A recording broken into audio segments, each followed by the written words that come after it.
भारत के 10 प्रमुख फलों का इतिहास।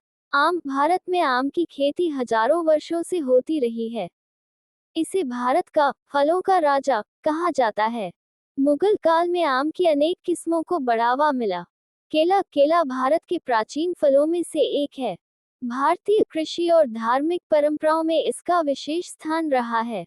अनार। अनार का इतिहास प्राचीन भारत तक जाता है। इसका उपयोग भोजन के साथ साथ पारंपरिक चिकित्सा में भी किया जाता रहा है। अंगूर। भारत में अंगूर की खेती बहुत पुरानी है और बाद में विभिन्न क्षेत्रों में इसका विस्तार हुआ। महाराष्ट्र, कर्नाटक और आंध्र प्रदेश प्रमुख उत्पादक क्षेत्रों में हैं। संतरा। भारत में संतरे की कई किस्में उगाई जाती हैं। नागपुर का संतरा विशेष रूप से प्रसिद्ध है।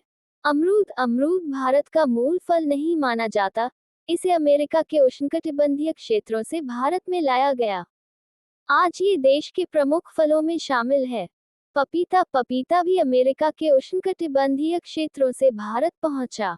कम समय में फल देने के कारण इसकी खेती तेजी से लोकप्रिय हुई। तरबूज। भारत में तरबूज की खेती लंबे समय से होती है। गर्मियों में ये सबसे लोकप्रिय फलों में से एक है। लीची। लीची भारत में विशेष रूप से बिहार, पश्चिम बंगाल और झारखंड में प्रसिद्ध है। मुजफ्फरपुर की शाही लीची बहुत प्रसिद्ध है। कटहल। कटहल भारतीय उपमहाद्वीप के प्राचीन फलों में माना जाता है। दक्षिण भारत और पूर्वी भारत में इसका भोजन और पारंपरिक संस्कृति में महत्वपूर्ण स्थान है।